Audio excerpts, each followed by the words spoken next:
अगर आपने अपने चैनल को सब्सक्राइब नहीं किया है तो इस लाल बटन को दबाकर चैनल को सब्सक्राइब करें और इस नोटिफिकेशन को भी ऑन कर लें। तो सुखसम वेद में कहा है कि सुखदेव ऋषि क्या बोले,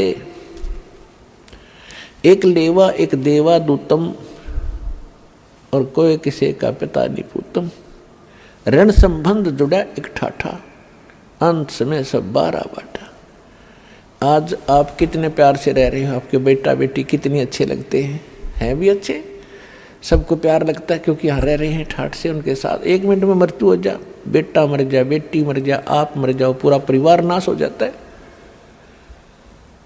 वो प्यार भी है, अच्छे भी लगते हैं, फिर इसका बने क्या, व्हाट इज यूज, फिर कहाँ गया वो आपका जुगाड़, सारा जीवन खो दिया इससे काम पे। और भक्ति भी करते हैं, सत्य नहीं करते हैं, शास्त्र अनुकूल नहीं करते हैं, नकलियों के पास करते हैं, तो वो भी व्यर्थ है। एक समय एक कोई परिवार पूरा का पूरा जिसमें 15-16 सदस्य थे, एक गाड़ी में 12-13 सदस्य, एक बूढ़ा घर पर रह गया था और बाकी सारे सत्संग में भेज रखे थे, किसी संत के सत्संग में, और 20-25 वर्ष से वो सत्संग में थे। सत्संग सुनकर वापस आ रहे थे या सुनने जा रहे थे, इतना ध्यान नहीं। दुर्घटना में 12 के 12 मर गए। चुच्ची बच्चा का आग्रह ना, वो नाश हो गया। एक वो बूढ़ा रह गया 70 साल का। अब क्या है ये, ना जाने काल की कर डारे, किस विध ढल जा पास आवे, और जिनाते सिरते बहुत खुड़कती, उनानो केड़ा हंसावे। तो यही संसार के अंदर इस गंदे लोक में आप जिस आस को लेकर जी रहे हो, या आपकी भारी भूल है, और यह भूल मिटेगी भगवान से, इस सत्संग सच्चे ज्ञान पे। फिर बात रही कि ये भी मालिक को मालूम है कि ये 3 गुण, इन तीनों गुणों का जो त्रिगुणमयी माया का जो दबाव है, ये ब्रह्मा विष्णु महेश स्वयं नहीं बचे इससे, तो जीव नहीं बच सकता। अब परमात्मा का सहारा चाहिए इस जीव को।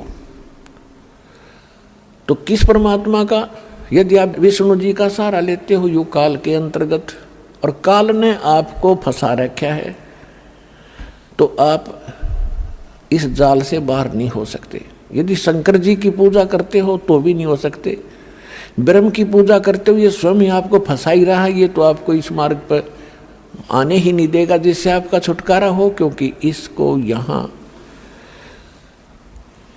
आपको फंसाए रखना इसका एक उद्देश्य है कि इसको भूख लगती है, इसको श्राप लगा हुआ है काल भगवान को, ब्रह्म को, जो गीता अध्याय नंबर 11 के श्लोक नंबर 32 में कहता है कि अर्जुन मैं काल हूँ और सबको खाने के लिए अब आया हूँ। श्री कृष्ण में प्रवेश कर गया हो, ये ऐसे करता है।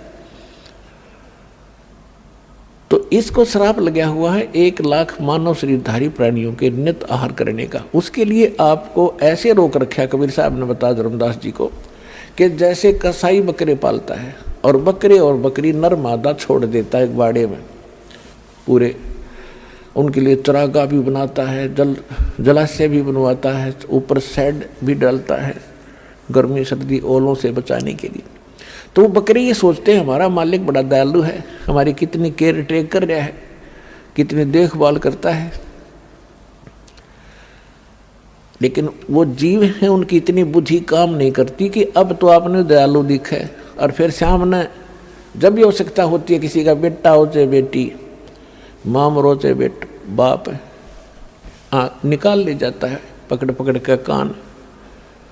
तो परमात्मा ने आगे बताया कि आप इस स्थिति में हैं। यहाँ से बचने के लिए आप जी ने, कबीर परमेश्वर जी कहते हैं, मेरी शरण ग्रहण करनी पड़ेगी। फिर मैं आपको काल से अपनी फर्द में अपने नाम करा लूँगा, फिर ये तुम्हारे से कुछ नहीं मांगेगा।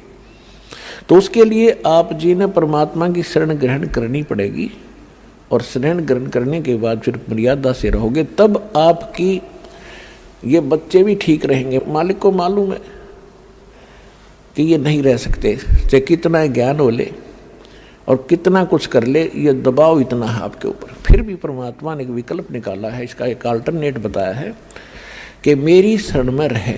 जब लग हंसा हमरी आना, काल लगे ना तेरा बाणा। अब वहाँ जहाँ वो सत्संग सुनने जा रहे थे या आ रहे थे, तो वहाँ तो काल का ही व्यवस्था थी सारी। वहाँ तो वो भक्ति है ही नहीं। वैसे भी कई और स्थानों पर जाते हैं, कोई वैष्णो देवी पर जाते हैं, कोई अमरनाथ पर जाते हैं, वहाँ भी मरते हैं लाखों हजारों लोग। केदारनाथ पर मर गए 20-30 हजार व्यक्ति सेकंडों में। तो वो तो सारी काल व्यवस्था ही है। वहाँ तो वो करेगा ही करेगा, वो तो सबको खावेगा। वहाँ तो उसकी खूब पहुँच है, उसके अंतर्गत है सारा स्थान। जब आप परमेश्वर कबीर जी की शरण में आ जाओगे, फिर उसकी नहीं चलेगी। जब लग हंसा हमरी आना, काल लगे ना तेरा बाना। जब लगे जीव, हे प्यारी आत्मा, तो हमारी मर्यादा में रहेगा, फिर काल अटैक नहीं करेगा।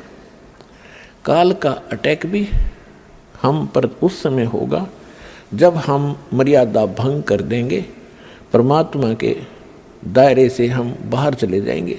तो परमात्मा कबीर जी की मर्यादा भंग होते ही आप इनसे बाहर चले गए, और इससे बाहर सारा काल ही काल है। जैसे समुद्र में, समुद्री जहाज में आप बैठे हो और कोई नशा करके समुद्र में कूद जा, तो उस जहाज ही बचाव का स्थान था, वो दिया छोड़े तो वहाँ तो डूबोगे, मरोगे।